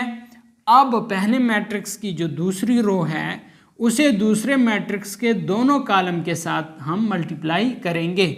तो 2 को 3 से मल्टीप्लाई करेंगे, दरमियान में प्लस, फिर 3 को 1 से मल्टीप्लाई करेंगे। अब दूसरी रो और पहले कॉलम की मल्टीप्लिकेशन हो चुकी है, अब दूसरी रो और दूसरी कॉलम की मल्टीप्लिकेशन होगी। 2 मल्टीप्लाई बाई 2, दरमियान में प्लस का साइन लाजमी लगाना है। 3 मल्टीप्लाई बाई 2, अब ये हो गई है। अब नेक्स्ट हमारे पास क्या आ जाएगा कि 2 3 6, यहाँ पर इससे 6 आ जाएगा, दरमियान में जमा और 1 कम 1, यहाँ पर 2 दूने 4 जमा और 1 दूने 2, यहाँ पर 6 जमा 3 कम 3 और यहाँ पर 2 दूने 4 जमा 3 दूने 6। अब देखें 6 जमा 1 से यहाँ पर 7 आ गया है, 4 जमा 2 से 6 आ गया है, 6 जमा 3 से 9 आ गया और 4 जमा 6 से 10 आ गया। तो ये हमारे पास ए बी आ गया है। अब हम क्या करेंगे कि ए बी का ट्रांसपोज लेंगे। ठीक हो गया। अब हम ए बी का ट्रांसपोज लेते हैं। तो ये 7 और 6 ये रो है, 7 और 6 क्या है, रो है। इसे कॉलम में तब्दील करेंगे तो ये 7 और 6 इस तरह आ जाएगा। यहाँ पर दोस्तों हम 7 और 6 इस तरह लिख लेंगे। 9 और 10 ये हमारे पास रो है, लेकिन इसे हम कॉलम में लिखते हैं तो ये 9 और 10 इस तरीके से आ जाएगा। ठीक हो गया। अब ये हमारे पास ए बी का ट्रांसपोज फाइंड आउट हो गया है। अब हम फाइंड करेंगे बी ट्रांसपोज और ए ट्रांसपोज को। तो सबसे पहले हमारे पास ये बी मैट्रिक्स है। बी मैट्रिक्स हमारे पास किसके इक्वल है, 3 2 1 2, 3 2 1 2। अब हम इसी बी मैट्रिक्स का ट्रांसपोज लेते हैं। तो ये जो रो है ये कॉलम में बदल जाएगा। 3 2 है तो ये कॉलम आ जाएगा 3 2 लिख लेंगे। ये 1 2 रो है तो ये कॉलम हो जाएगा 1 2 इस तरह लिख लेंगे। ये बी ट्रांसपोज आ गया है। अब हम ए कॉलम मैट्रिक्स लिख लें। ए मैट्रिक्स हमारे पास 2 1 2 3 है तो 2 1 2 3 आ गया है। अब इसी ए का हम ट्रांसपोज लेते हैं। तो ये हमारे पास 2 1 रो है तो ये कॉलम में आ जाएगा, 2 3 रो है तो ये कॉलम में आ जाएगा। ठीक हो गया है। अब हम बी ट्रांसपोज और ए ट्रांसपोज की मल्टीप्लिकेशन करेंगे। सबसे पहले आपने ट्रांसपोज फाइंड करना है, उसके बाद मल्टीप्लिकेशन करनी है। बी ट्रांसपोज है 3 1 2 2 और ए ट्रांसपोज है 2 2 1 3, 2 2 और 1 3। अब आप देखें इसकी मल्टीप्लिकेशन कि ये जो पहली रो है इस पहली कॉलम के साथ भी मल्टीप्लाई होगा और दूसरे कॉलम के साथ भी मल्टीप्लाई होगा। तो 3 multiply by 2 plus 1 multiply by 1। अब 3 multiply by 2 plus 1 multiply by 3। अब देखें ये दूसरी रो का नंबर आ गया है। दूसरी रो पहली और दूसरी दोनों कॉलम के साथ मल्टीप्लाई होगी। 2 multiply by 2 plus 2 multiply by 1। अब देखें 2 multiply by 2 plus 2 multiply by 3। अब देखें यहाँ पर 3 multiply by 2 6 plus 1 multiply by 1 1। 3 multiply by 2 6 plus 1 multiply by 3 3। 2 multiply by 2 4 plus 2 multiply by 1 2। 2 multiply by 2 4 plus 2 multiply by 3 6। तो इससे हमारे पास जो रिज़ल्ट आएगा 6 जमा 1 7, 6 जमा 3 9 और 4 जमा 6 10। सो दोस्तों देखिए 6 लिखना था तो हमने यहाँ पर 6 आ गया। तो अब इसे कंपेयर करते हैं। ए बी का ट्रांसपोज 7 9, यहाँ पर 7 9 और 6 10, तो यहाँ पर 6 10। तो हमारे पास ये वेरीफाइड हो गया है। हम यहाँ पर लिखेंगे कि हैंस प्रूव्ड, ठीक है, हैंस प्रूव्ड कि ए बी का ट्रांसपोज ये बराबर आता है बी ट्रांसपोज ए ट्रांसपोज के। तो ये हमने प्रूफ कर लिया है। तो आपके जो एग्ज़ाम के मार्क्स हैं वो 100% आपको मिलेंगे अगर आप इस तरीके से हल करते हैं। सो दोस्तों, उम्मीद करता हूँ आपने इस क्वेश्चन को अच्छे तरीके से सीख लिया होगा कि हम किस तरह से ए बी का ट्रांसपोज फाइंड आउट कर सकते हैं बी ट्रांसपोज ए ट्रांसपोज के कि ये किस तरह इक्वल आता है। सो अब हमारे पास जो नेक्स्ट टॉपिक है वो ये कि हम डिटर्मिनेंट स्क्वायर मैट्रिक्स का डिटर्मिनेंट किस तरह फाइंड आउट करते हैं। तो अगर आपने अभी तक वीडियो को लाइक नहीं किया तो वीडियो को लाइक शेयर लाजमी करना, चैनल पे नए हैं तो चैनल को लाजमी सब्सक्राइब करें। डियर स्टूडेंट्स, अब हमारा टॉपिक है डिटर्मिनेंट ऑफ स्क्वायर मैट्रिक्स कि हम स्क्वायर मैट्रिक्स का डिटर्मिनेंट किस तरह फाइंड आउट कर सकते हैं। इसके अलावा हमारे पास एक मैट्रिक्स सिंगुलर कब होगा और नॉन सिंगुलर कब होगा। अब ये हमारे पास एक मैट्रिक्स है जिसे हम ए कहते हैं, ये हमारे पास है 2 4 6 8। अब इसका डिटर्मिनेंट हमने फाइंड आउट करना है। तो यहाँ पर मैं ए लिख लेता हूँ। डिटर्मिनेंट जब फाइंड आउट करेंगे तो आपने ए को इन दोनों लाइनों के दरमियान लिख लेना है। फिर आपने इस तरह लाइनें लगानी है, 2 स्क्वायर ब्रैकेट नहीं लगाना, ये और ये। अब आपके पास 2 4 6 8 आ जाएगा।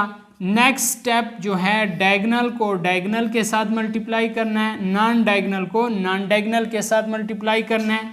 2 × 8 मनफी दरमियान में मनफी का साइन लगाना है, 4 × 6 ठीक हो गया। 8 दूने 16 मनफी 6 4 24। तो ये हमारे पास ए का डिटर्मिनेंट आ जाएगा 16 - 24 से -8। तो ये हमारे पास ए का डिटर्मिनेंट आ गया है मनफी। डिटर्मिनेंट से दोस्तों मैं आप लोगों को बताना चाहूँगा कि अगर डिटर्मिनेंट ए का डिटर्मिनेंट या कोई भी मैट्रिक्स का डिटर्मिनेंट आपके पास 0 के बराबर ना हो, 0 के बराबर ना हो, तो वो क्या कहलाएगा, नॉन सिंगुलर कहलाएगा। वो क्या कहलाएगा, नॉन सिंगुलर कहलाएगा। अगर ए डिटर्मिनेंट का रिजल्ट 0 आ जाए तो वो सिंगुलर कहलाएगा। ए डिटर्मिनेंट का रिजल्ट 0 कैसे आएगा, 0 दोस्तों देखें ये हमारे पास एक मैट्रिक्स है और ये मैट्रिक्स हमारे पास 2 3 है और इसके अलावा हमारे पास यहाँ पर आ जाएगा 3 2 ठीक।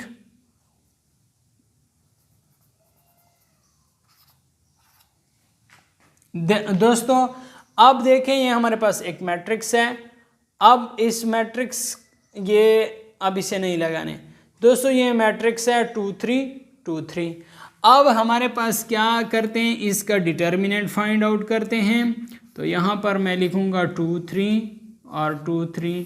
अब दोस्तों यहाँ पर देखें कि हमारे पास 2 × 3 इसे और दरमियान में नफ़ी और 3 × 2। तो 2 × 3 6 मनफी 3 × 2 6।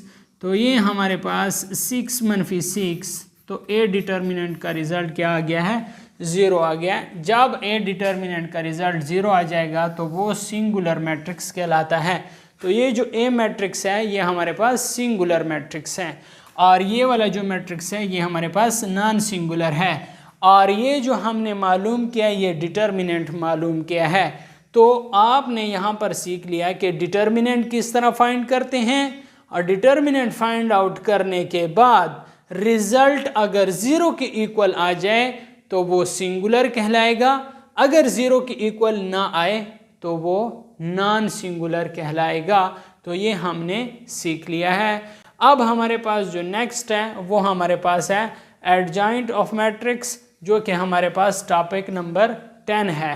डियर स्टूडेंट्स, अब मैं आप लोगों को सिखाऊंगा कि एडजॉइंट ऑफ ए मैट्रिक्स आप किस तरह फाइंड आउट कर सकते हैं। बड़ा इजी मेथड है, बड़ा आसान मेथड है। तो ये हमारे पास अगर एक मैट्रिक्स है, अगर हम इसका एडजॉइंट लेते हैं, यहाँ पर लिख लेंगे एडजॉइंट ए। और अब हमने क्या करना है, इस बात को समझें, इस बात को समझें। ये जो डायगोनल हैं ए और डी को क्या कहते हैं, डायगोनल। इनकी जगह तब्दील कर लेनी है, मतलब ए की जगह डी आ जाएगा और डी की जगह ए आ जाएगा। तो मैंने क्या किया, इनकी जगह तब्दील कर ली है, ठीक हो गया। इसका साइन तब्दील हो जाएगा, जो नॉन डायगोनल है इसका साइन किस तरह, क्या मतलब है साइन का, ये जमा बी है तो मनफी बी हो जाएगा। यहाँ पर देखें ये मनफी बी हो गया, ये जमा सी है तो मनफी सी हो गया है, और ये हमारे पास हो गया है। कितना आसान मेथड है, कितना आसान तरीका है। अब एक और देखें, ये हमारे पास एक मैट्रिक्स है 2 4 -3 और 3। अब इसका अगर हम एडजॉइंट लें, ठीक है, यहाँ पर अगर मैं सिंपल लिख लूँ एडजॉइंट ऑफ ए, ठीक, तो क्या करेंगे, 2 और 3 की जगह तब्दील करेंगे, जो डायगोनल हैं उनकी जगह तब्दील करेंगे। 2 की जगह 3 आ जाएगा और 3 की जगह 2 आ जाएगा। ये जमा 4 है तो इधर -4 हो जाएगा, ये -3 है तो इधर जमा 3 हो जाएगा, और ये हमने एडजॉइंट ऑफ ए मालूम कर लिया है। बस यही तरीक़ेकार था एडजॉइंट ऑफ ए मालूम करने का। नेक्स्ट टॉपिक हमारे पास है फाइंड इनवर्स ऑफ मैट्रिक्स। किसी भी मैट्रिक्स का आप इनवर्स किस तरह फाइंड आउट करेंगे। इनवर्स ऑफ मैट्रिक्स है ये dear students most important topic है। इसमें जो क्वेश्चन आए पेपर में वो भी मैं आपको बताऊंगा, लेकिन पहले ये बताऊंगा कि आप इनवर्स ऑफ मैट्रिक्स किस तरह फाइंड आउट कर सकते हैं। ये हमारे पास एक मैट्रिक्स है A 1 2 2 3, इसका ए इनवर्स फाइंड करना है। तो ए इनवर्स हमारे पास फार्मूला ये है कि 1/a का डिटर्मिनेंट और एडजॉइंट ऑफ ए। तो सबसे पहले हम ए डिटर्मिनेंट फाइंड करते हैं। तो ए डिटर्मिनेंट हमारे पास है 1 2 2 3। फार्मूले के मुताबिक जो मैंने अभी बताया है कि डायगोनल को आपस में मल्टीप्लाई करेंगे और नॉन डायगोनल को आपस में 1 × 3 -2 × 2, तो ये हमारे पास आ जाएगा 3 -4, तो ये -1 आ गया है, जो कि ए डिटर्मिनेंट की वैल्यू है। यहाँ पर लिख लिया है कि ए डिटर्मिनेंट की वैल्यू -1 आ गया है, ठीक है। अगर ये सिंगुलर आ जाए, अगर ये सिंगुलर आ जाए मतलब ये 0 के इक्वल आ जाए, फिर आप किसी भी मैट्रिक्स का इनवर्स फाइंड आउट नहीं कर सकते। बस यही प्रोसेस। अब हमारे पास क्या है, अब हमारे पास ये है कि आप एडजॉइंट ऑफ ए मालूम करें। एडजॉइंट ऑफ ए क्या आ जाएगा, सिंपल, मैंने बताया था कि 1 और 3 की जगह तब्दील करेंगे, तो ये हमारे पास 3 और 1 आ जाएगा। इस 2 और इस 2 का साइन तब्दील करेंगे तो ये -2 हो जाएगा और ये भी -2 हो जाएगा। ये एडजॉइंट ऑफ ए भी फाइंड आउट हो गया है।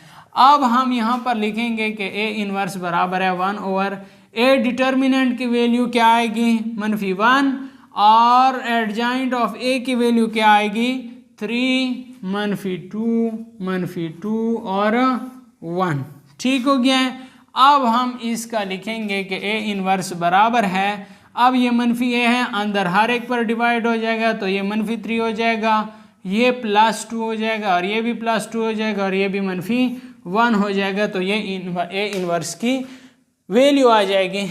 ये मैंने -3 क्यों लिखा, क्योंकि ये -1 आ गया और -3 आ जाएगा। यहाँ पर -1 है तो नफ़ी कैंसिल भी कर सकते हैं, नफ़ी ज़रब नफ़ी जमा भी हो सकते हैं। -1 नफ़ी कैंसिल, -1 तो नफ़ी ज़रब जमा नफ़ी 1 आ जाएगा, ठीक हो गया। तो ये ए इनवर्स की वैल्यू हम इस तरह फाइंड आउट कर सकते हैं। नेक्स्ट जो मोस्ट इम्पॉर्टेंट क्वेश्चन है जो पेपर में आया हुआ है वो ये है कि आप प्रूफ करें, वेरीफाई करें कि ए बी का इनवर्स बराबर है बी इनवर्स ए इनवर्स के।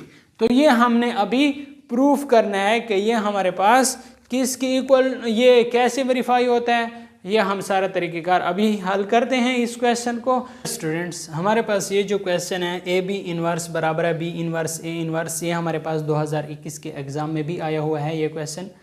अब इस क्वेश्चन में हमारे पास 2 मैट्रिक्स हैं, एक ए का है और दूसरा बी का है। अब हमने ए बी का इन्वर्स फाइंड करना है सबसे पहले और उसके बाद B inverse A inverse find out करना है। सबसे पहले हम ए बी का मल्टीप्लिकेशन यहाँ फाइंड आउट करेंगे। यहाँ दोस्तों यहाँ पर हम लेफ़्ट हैंड साइड लेंगे, लेफ़्ट हैंड साइड ले लिया। अब लेफ़्ट हैंड साइड में हम फाइंड करेंगे ए बी का प्रोडक्ट। ठीक है, ए बी का प्रोडक्ट हमारे पास क्या होगा, यहाँ पर हम लिखेंगे -2 1 1 1 और उसके बाद हम बी लिखेंगे 2 1 3 2। ये लिख लिया है। नेक्स्ट स्टेप में हम पहली रो को इन दोनों कॉलम के साथ मल्टीप्लाई करेंगे। तो पहली रो हमारे पास -2 ज़रब 2 है प्लस 1 ज़रब 3। ठीक हो गया है। -2 ज़रब 1 प्लस 1 ज़रब 2। ठीक हो गया है। अब दूसरी रो का नंबर है, ये दोनों कॉलम के साथ मल्टीप्लाई होगा। 1 ज़रब 2 जमा 1 ज़रब 3। अब 1 ज़रब 1 जमा 1 ज़रब 2 मल्टीप्लाई करने के बाद दोस्तों अब हम इसका सलूशन करते हैं कि ये -2 ज़रब 2 से हमारे पास 4 आता है -2 ज़रब 2 से -4 आता है और यहाँ पर +3 आता है। तो -4 + 3, यहाँ पर देखें -4 + 3, इससे हमारे पास -1 आता है। और ये -2 + 2, इससे हमारे पास क्या आ जाएगा, 0 आ जाएगा। और ये हमारे पास 2 + 3, इससे हमारे पास 5 आ जाएगा। और ये 1 + 2 से हमारे पास 3 आ जाएगा। तो ये हमारे पास ए बी का प्रोडक्ट आ गया है। अब ए बी का इन्वर्स फाइंड करेंगे। ए बी का इन्वर्स दोस्तों हमारे पास बराबर है, इसका फार्मूला 1/AB का डिटर्मिनेंट और एडजॉइंट ऑफ ए बी। ठीक है, अब ए बी का डिटर्मिनेंट फाइंड आउट करेंगे। तो यहाँ पर हमारे पास -1 0 5 3। अब डायगनल नॉन डायगनल को मल्टीप्लाई करेंगे। -1 मल्टीप्लाई बाई 3 -0 मल्टीप्लाई बाई 5। तो ये -1 मल्टीप्लाई बाई 3 -3 -0 ज़रब 5 तो 0। तो ये हमारे पास आंसर -3 देगा। ठीक है, तो ए बी का जो हमारे पास डिटर्मिनेंट है ये हमारे पास -3 के इक्वल टू आ गया है। नेक्स्ट स्टेप हम इसका एडजॉइंट मालूम करेंगे कि हमारे पास ए बी का जो एडजॉइंट है, एडजॉइंट ऑफ ए बी, ये हमारे पास किसके इक्वल आता है। ठीक है, तो मैंने आपको पहले समझाया हुआ है कि ए बी का एडजॉइंट जो है ये हमारे पास क्या आएगा, -1 और 3 इसकी जगह तब्दील कर लेंगे तो 3 -1 हो जाएगा। और 0 और 5 जो नॉन डायगोनल है इनका साइन तब्दील होगा तो ये -0 + 0 कोई असर नहीं पड़ता, ये 0 रहेगा और ये 5 -5 आ जाएगा। ठीक हो गया है। अब हमारे पास ए बी का इन्वर्स जो होगा वो हमारे पास बराबर आ जाएगा 1/A डिटर्मिनेंट -3 और एडजॉइंट ऑफ ए बी तो ये 3 0 -5 और -1 आ जाएगा। और ये अगर अंदर हम डिवाइड करेंगे तो 3 डिवाइडेड बाई -3 और 0 डिवाइडेड बाई -3 और -5 डिवाइडेड बाई -3 और -1 डिवाइडेड बाई -3। तो इससे हमारे पास क्या आ जाएगा, इससे हमारे पास 3 × 3 तो -1 आ जाएगा और ये हमारे पास 0 हो जाएगा और ये नफ़ी नफ़ी कैंसल 5/3 आ जाएगा, नफ़ी नफ़ी कैंसल 1/3 आ जाएगा। ये ए बी का इन्वर्स हमने फाइंड कर लिया है। अब दोस्तों हम क्या करेंगे कि B inverse A inverse find करेंगे जो कि हमारे पास राइट हैंड साइड है। बी इन्वर्स सबसे पहले फाइंड करेंगे तो बी इन्वर्स हमारे पास बराबर है 1/B का डिटर्मिनेंट और एडजॉइंट ऑफ बी। तो बी का डिटर्मिनेंट सबसे पहले हम फाइंड करते हैं। बी हमारे पास बराबर है 2 1 3 2 2 1 3 2 के। तो अब देखें जब हमने ये लिखा तो अब 2 और 2 यानी डायगोनल और नॉन डायगोनल को मल्टीप्लाई करते हैं। 2 मल्टीप्लाई बाई 2 -1 मल्टीप्लाई बाई 3 2 दूने 4 -3। तो ये हमारे पास क्या आ गया है, 1 आ गया है। बी का हमारे पास जो डिटर्मिनेंट है वो 1 आ गया है। अब हम एडजॉइंट ऑफ बी फाइंड करेंगे जो कि हमारे पास होगा 2 2 की जगह तब्दील करते हैं तो ये वही आ जाएगा 1 और 3 हमारे पास साइन तब्दील हो जाएगा, तो ये -1 और -3 आ जाएगा। यहाँ पर फ्रेंड्स हमारे पास बी इनवर्स फाइंड आउट हो गया है 1/1, ठीक है। डिटर्मिनेंट की कीमत हमारे पास 1 है और एडजॉइंट ऑफ बी जो है वो हमारे पास 2, -1 और -3 और 2 आ जाएगा, ठीक है। 1 और 1 से हम इसे मल्टीप्लाई करें तो फिर दोबारा ये बी का इन्वर्स है, तो ये दोबारा 2 -1 -3 और 2 के इक्वल आ जाएगा। अब हम ए इन्वर्स फाइंड आउट करते हैं, तो ए इन्वर्स हमारे पास बराबर होगा 1/a का डिटर्मिनेंट और एडजॉइंट ऑफ ए। सबसे पहले ए का डिटर्मिनेंट फाइंड आउट करते हैं, तो ए का डिटर्मिनेंट हमारे पास क्या होगा -2 1 1 1, ठीक है। -2 1 1 1, इससे हम क्या करते हैं डायगोनल को आपस में, नॉन डायगोनल को आपस में मल्टीप्लाई करते हैं। -2 मल्टीप्लाई बाई 1 आ जाएगा, -, और 1 मल्टीप्लाई बाई 1 आ जाएगा, तो ये हमारे पास -2 आ जाएगा और -1, तो ये हमारे पास -3 आ जाएगा।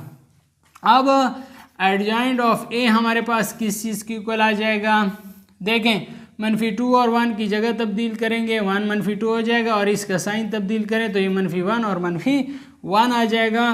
तो हमारे पास ए इन्वर्स ए डिटर्मिनेंट की जो वैल्यू है वो -3 है और एडजॉइंट हमारे पास 1 -1 -1 और -2 आ जाएगा।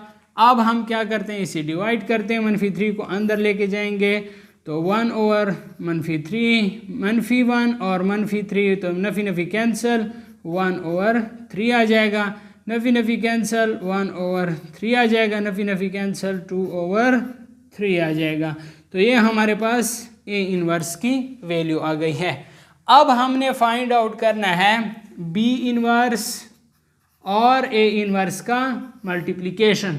तो बी इन्वर्स हमारे पास इक्वल टू है 2 -1 -3 2, 2 -1 -3 2 के, और जो ए इन्वर्स है वो हमारे पास इक्वल है 1 -3 1/-3 और 1/3 और 1/3 और 2/3, ठीक हो गया है। अब फ्रेंड्स इसे हम मज़ीद सॉल्व करते हैं, जो कि हम इसको आपस में मल्टीप्लाई करते हैं, फिर मल्टीप्लाई करने के बाद हमारे पास इसका रिज़ल्ट आ जाएगा। यहाँ पर हम थोड़ी सी जगह ले लेते हैं इसकी मल्टीप्लिकेशन के लिए। अब ये जो पहली रो है पहली कॉलम के साथ 2 multiply by 1/-3, 2 multiply by 1/-3 plus का साइन लगा लेना है, -1 मल्टीप्लाई बाई 1/3, -1 मल्टीप्लाई बाई 1/3 यहाँ पे आ गया है। अब यही रो दूसरे कॉलम के साथ 2 multiply by 1/3, 2 multiply by 1/3 plus -1 multiply by 2/3, -1 multiply by 2/3। आप देखें दूसरी रो है दोनों कॉलम के साथ -3 multiply by 1/-3, -3 multiply by 1/-3 plus 2 multiply by 1/3, 2 multiply by 1/3, ये हो गया। अब दूसरी कॉलम के साथ दूसरी रो दूसरा column -3 multiply by 1/3 multiply by 1/3 plus 2 multiply by 2/3, 2 multiply by 2/3। तो इससे हमारे पास क्या आ जाएगा, 2 एकम 2 बटा -3 जम नफ़ी आ जाएगा, नफ़ी ज़रब जमा नफ़ी, नफ़ी 1 बटा हमारे पास 3 आ जाएगा और 2 बटा 3 आ जाएगा और जमा ज़रब नफ़ी नफ़ी, नफ़ी 2 बटा 3 आ जाएगा। इसके बाद दोस्तों हमारे पास नफ़ी 3 और नफ़ी 3 आपस में कैंसल और यहाँ पर 1 आ जाएगा, जमा 2 बटा 3 आ जाएगा, नफ़ी 3 और बटा 3, तो ये 3 एकम 3 और 3 एकम 3 कैंसिल होता है, 2 दूने 4 बटा 3 आ जाएगा। मज़ीद इसे सॉल्व करते हैं तो दोस्तों ये हमारे पास ब्रैकेट में आता है, ठीक है, ये ब्रैकेट में आ रहा है। मज़ीद सॉल्व करते हैं दोस्तों, -2/3 -1/3, तो ये 3 इसका एलसीएम आ जाएगा, -2 और -1 -3 आ जाएगा, ठीक। 2/3 -2/3 ये 0 आ जाएगा। यहाँ पर हमारे पास क्या आता है कि 3 अगर इसका हम एलसीएम ले लेते हैं तो ये हमारे पास क्या आ जाएगा, यहाँ पर हमारे पास आ जाएगा 3 एलसीएम, और यहाँ पर 3 3 × 2 5/3 आ जाएगा। 3 एलसीएम लिया तो -3 × 4 तो 1/3 आ जाएगा। तो यहाँ पर देखें, और बस ए बी का इन्वर्स क्या है, -1, और यहाँ 3 3 के साथ कैंसिल, यहाँ पर 1 आ जाएगा। तो यहाँ पर देखें -1 0 5/3 और 1/3, ये देख लें, -1 0 5/3 और 1/3। सो यहाँ पर आपको नज़र आ रहा है कि ये हमारे पास प्रूफ हो गया है कि ए बी का इन्वर्स बराबर है बी इन्वर्स ए इन्वर्स के, क्योंकि यहाँ पर हमने बी इन्वर्स ए इन्वर्स का ये सारा प्रोसेस कर लिया है। दोस्तों ये मोस्ट इम्पॉर्टेंट क्वेश्चन है, आप इसे यहाँ पर रोक लें इस वीडियो को, और ये सारा क्वेश्चन यहाँ से लिख लें, क्योंकि ये मोस्ट इम्पॉर्टेंट क्वेश्चन है, पेपर के लिहाज से अक्सर पेपर में आता रहता है। उम्मीद करता हूँ आपको इसकी समझ आ गई होगी। अगर वीडियो अच्छी लग रही है तो वीडियो को लाइक लाजमी करना, और आखिर में इसे शेयर भी कर देना, क्योंकि बहुत सारे लोगों का इससे फ़ायदा होगा। दोस्तों इसी चैप्टर का जो सेकंड लास्ट टॉपिक है वो हमारे पास है इन्वर्जन मेथड। हमारे दोस्तों हमें ये इक्वेशन दी गई है x - 3y = 0, 2x + y = 7। इस इक्वेशन को हमने सॉल्व करना है इन्वर्जन मेथड का इस्तेमाल करते हुए। सबसे पहले हम इस इक्वेशन को इस तरह लिख लेंगे, x - 3y = 0 और 2x + y = 0। तो इस ये जो इक्वेशन है इससे हम मैट्रिसेस बना लेंगे, ठीक है। सबसे पहले मैट्रिक्स हमारे पास, और वो मैट्रिक्स कौन से होंगे, इस फार्मूले के मुताबिक होंगे, ax = b, ax = b।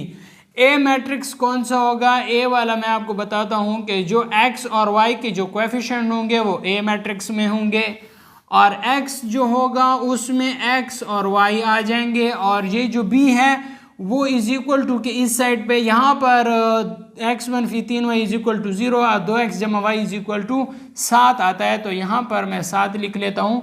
और ये जो b वाला मैट्रिक्स है वो इक्वेशन के इस साइड पे जो हमारे पास है 0 7 ये आ जाएंगे। x का जो कोएफिशिएंट है वो 1 है, y का कोएफिशिएंट -3 है, इधर x का कोएफिशिएंट 2 है, इसका y का कोएफिशिएंट +1 है। ये हमारे पास क्या बन गई है, एक इक्वेशन बन गई है, ठीक है। अब दोस्तों अब हमने इस इक्वेशन को किस तरह सॉल्व करना है, अब यहाँ पर मैं x को मैंने फाइंड आउट करना है, क्योंकि मैंने x और y की वैल्यू फाइंड आउट करनी है। x को मैं इस साइड पर छोड़ दूंगा, a जब उस साइड पे जाएगा तो ये a इन्वर्स हो जाएगा और ये b हो जाएगा, ठीक हो गया। अब a इन्वर्स फाइंड करता हूँ सबसे पहले, क्योंकि a इन्वर्स हमारे पास बराबर होता है 1/a का डिटर्मिनेंट और एडजॉइंट ऑफ दी a, ठीक हो गया। अब a का डिटर्मिनेंट जो होगा, ये मैट्रिक्स मेरे पास a है, ये x है और ये b है। अब a का डिटर्मिनेंट जो मेरे पास होगा वो आप देखें 1 - 3, सॉरी यहाँ पर 1 - 3 2 1, ठीक हो गया। डायगोनल को आपस में मल्टीप्लाई करता हूँ, 1 × 1, तो यहाँ पर 1 × 1 -2 × -3, तो ये आ जाएगा 1 और नफ़ी 2 ज़रब नफ़ी 3, तो नफ़ी ज़रब नफ़ी जमा 3 दूने 6, तो ये हमारे पास 7 आ गया है इसका डिटर्मिनेंट। अब एडजॉइंट ऑफ ए क्या आ जाएगा, एडजॉइंट ऑफ ए हमारे पास यह आ जाएगा कि इसकी जगह तब्दील कर लेंगे तो ये 1 1 उसी तरह आ जाएगा। इसका साइन तब्दील होगा -3 और 2 का, तो ये 1 और -3 और 2 का साइन, तो -3 +3 हो जाएगा और +2 है तो ये -2 हो जाएगा। तो ये एडजॉइंट ऑफ दी ए आ गया है। अब दोस्तों हमने क्या करना है कि इसको फार्मूले में पुट कर देना है।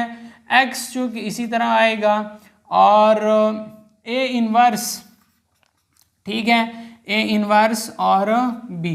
ए इनवर्स हमारे पास 1/a का डिटर्मिनेंट और एडजॉइंट ऑफ ए और बी, और ये हमने इसकी वैल्यू अपपुट करनी है।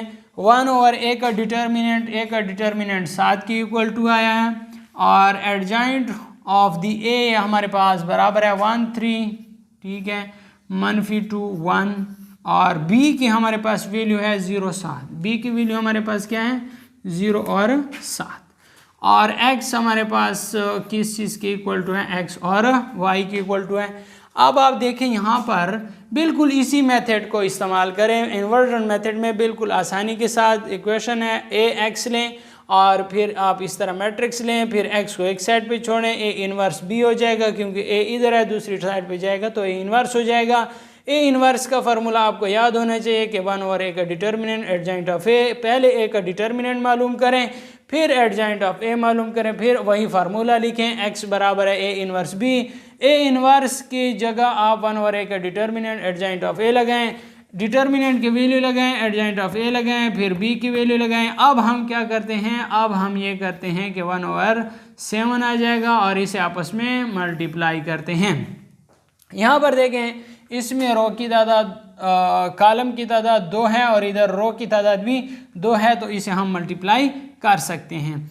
1 मल्टीप्लाई बाई 0, ठीक हो गया, और इसके अलावा ये जो 3 है जमा 3 मल्टीप्लाई बाई 7, ठीक हो गया।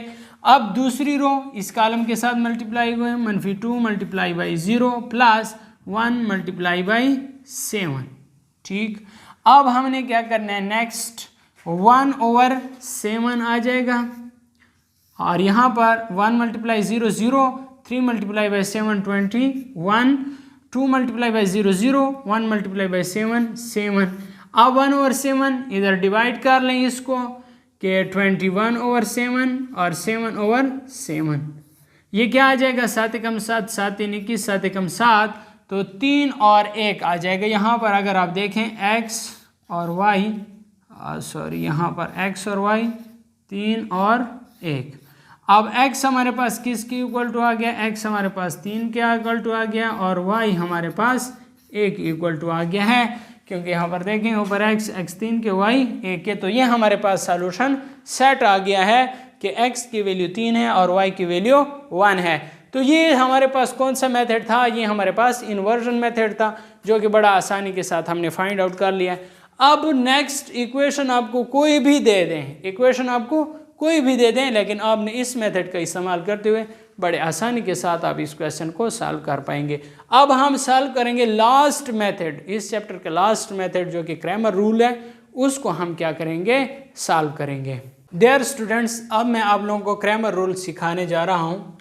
क्रैमर रूल में हमारे पास क्या है, x - 2y = 1, 3x + y = 10। आप क्रैमर रूल का इस्तेमाल करते हुए इस इक्वेशन को क्या करें, सॉल्व करें। सबसे पहले आपने इस इक्वेशन को इस तरीके से लिख लेना है, x - 2y = 1 और 3x + y = 10। अब आपने इससे 3 मैट्रिक्स बनाने हैं, कौन कौन से, एक a और x और b, क्योंकि इधर इक्वल टू है तो इक्वल टू लगा लिया, और फिर b। a वाला कौन सा होगा, a वाला वो होगा जब आपके पास देखें यहाँ पर a वाला x और y के कोएफिशिएंट आएंगे, a में x और y के कोएफिशिएंट आएंगे। x का कोएफिशिएंट 1 है, y का -2 है, x का 3 है, y का हमारे पास 1 है। देखें y वाले इस साइड पे आ गए हैं और x वाले इस साइड पे आ गए हैं, इस बात को अपने जहन में रखें, क्योंकि बाद में इस पर मैं एक अमल करूँगा। x वाला जो टर्म है ये हमारे पास x वाले में सिर्फ x और y आएंगे, ये x और y, ठीक है, x और y ये दो हमने फाइंड आउट करने। और जो b वाला है, b वाला जो इक्वेशन की साइड पे है 1 और 10 यहाँ पे लिख लूँगा। अब दोस्तों मैंने a का डिटर्मिनेंट फाइंड आउट करना है। सबसे पहले a का डिटर्मिनेंट फाइंड आउट करना है। ये मेरे पास -1 -2 3 1 आ जाएगा। यहाँ पर देखें 1 को 1 के साथ, 3 को 2 के साथ मल्टीप्लाई करें, 1 × 1 -2 × 3 तो ये आ जाएगा 1, नफी ज़रब नफी जमा, 3 दूनी 6, तो इसका 7 हमारे पास क्या आ गया है, डिटर्मिनेंट आ गया है। जब आपके पास डिटर्मिनेंट आ जाए तो ये मज़ीद सॉल्व हो सकता है। अगर डिटर्मिनेंट हमारे पास 0 ना हो तो मज़ीद सॉल्व हो सकते हैं। आगे हमने x की वैल्यू फाइंड करनी है। जब हम x की वैल्यू फाइंड करेंगे तो हमारे पास इसका फार्मूला ये होगा ax का डिटर्मिनेंट डिवाइडेड बाई a का डिटर्मिनेंट। ठीक हो गया। x की वैल्यू जब फाइंड करेंगे तो ax का डिटर्मिनेंट डिवाइडेड बाई a का डिटर्मिनेंट, और जब हम y की वैल्यू फाइंड करेंगे तो फिर हमारे पास आ जाएगा ay का डिटर्मिनेंट डिवाइडेड बाई a का डिटर्मिनेंट। अब मैंने आपको इसलिए यहाँ पर कहा कि आप x वाले कोएफिशिएंट को भी याद रखें और y वाले कोएफिशिएंट को भी याद रखें, क्योंकि इस पर मैं अभी अमल करूँगा। यहाँ पर अगर आप देखें, अगर हम x फाइंड आउट करते हैं तो ax का डिटर्मिनेंट बराबर होता है ax का डिटर्मिनेंट डिवाइडेड बाई a का डिटर्मिनेंट। a का डिटर्मिनेंट तो हमने फाइंड कर लिया जो कि 7 है, ax का डिटर्मिनेंट हमने फाइंड आउट करना है। तो ax का डिटर्मिनेंट हमारे पास कैसे फाइंड आउट होगा? सबसे पहले ax का मैट्रिक्स लिख लेते हैं। ax का मैट्रिक्स जब लिखते हैं तो यहाँ पर a में x के जो कोएफिशिएंट थे, कौन से x के कोएफिशिएंट 1 और 3, इसको रिप्लेस करेंगे 1 और 10 से। ठीक है, x कोएफिशिएंट, ठीक है, रिप्लेस बाई 1 एंड 10। ठीक, अब हमने इसको रिप्लेस किया। x वाले 1 और 3 थे, जबकि इधर 1 और 10 के साथ हमने इसे रिप्लेस किया b वाले के साथ। जब हम क्या मालूम करेंगे, ax मालूम करेंगे। ठीक, और y वाले उसी तरह आ जाएंगे, -2 और 1 इसी तरीके से आएंगे। अब हम ax का डिटर्मिनेंट फाइंड करेंगे। तो ax का डिटर्मिनेंट देखें, 1 - 2 10 और 1, तो ये 1 multiply by 1 Nafi 2 multiply by यहाँ पर -2 मल्टीप्लाई बाई 10, तो ये आ जाएगा 1, नफी ज़रब नफी जमा, 10 दूने 20, तो ये हमारे पास कितना आ जाएगा, 21। अब हमारे पास x फाइंड आउट हो सकता है ax का डिटर्मिनेंट डिवाइडेड बाई a का डिटर्मिनेंट। ax के डिटर्मिनेंट की वैल्यू हमारे पास 21 है और a डिटर्मिनेंट की वैल्यू हमारे पास 7 है। तो ये 7 एकम 7, 7 3 21, जो हमारे पास x की वैल्यू है वो हमारे पास 3 है। ये हमने फाइंड आउट कर ली है। नेक्स्ट हमारे पास है ay की वैल्यू। हमने x की वैल्यू तो फाइंड आउट कर ली है, अब हम y की वैल्यू फाइंड करेंगे। y की वैल्यू जब फाइंड करेंगे तो ay का डिटर्मिनेंट डिवाइडेड बाई a का डिटर्मिनेंट। अब हमने इधर x के कोएफिशिएंट रिप्लेस किए 1 और 10 के साथ। जब हम y की वैल्यू फाइंड करेंगे तो फिर हम क्या लिखेंगे कि y के कोएफिशिएंट हम रिप्लेस करेंगे 1 और 10 के साथ। तो ay हमारे पास बराबर आ जाएगा, यहाँ पर देखें 1 और 3, x वाले इसी तरीके से आ जाएंगे और y वाले हम रिप्लेस करेंगे 1 और 10 के साथ, तो ये 1 और 10 यहाँ पर आ जाएगा। ठीक, अब देखें इसका जब हम ay का हम मालूम करते हैं डिटर्मिनेंट, तो ये हमारे पास बराबर आ जाएगा 1 1 3 10। ठीक, अब हमारे पास क्या आ जाएगा, 1 मल्टीप्लाई बाई 10 और 1 मल्टीप्लाई बाई 3, दरमियान में नेगेटिव साइन लगाना है और ये आ जाएगा 10 - 3, तो ये हमारे पास कितना आ जाएगा, 10 - 3 7 आ जाएगा। अब देखें, अब यहाँ पर मैं आप लोगों के लिए यहाँ पर लिख लेता हूँ कि हमारे पास जब y आ जाएगा तो ay का डिटर्मिनेंट डिवाइडेड बाई a का डिटर्मिनेंट। ay की वैल्यू 7 है और ay डिटर्मिनेंट की वैल्यू भी 7 आ गई है और a डिटर्मिनेंट की वैल्यू भी 7 है, 7 एकम 7, तो y हमारे पास आ जाएगा 1 के। तो x हमारे पास 3 और y हमारे पास 1 के। तो ये दोस्तों हमारे पास क्रैमर रूल था जो कि इसी तरीके से सॉल्व होता है। उम्मीद करता हूँ आपने इस सारे चैप्टर को सीखा होगा अच्छी तरीके से। अगर आपको वीडियो पसंद आई है तो वीडियो को लाइक शेयर लाजमी करना। अगर आप चैनल पे नए हैं तो चैनल को लाजमी सब्सक्राइब करें। Thanks for watching.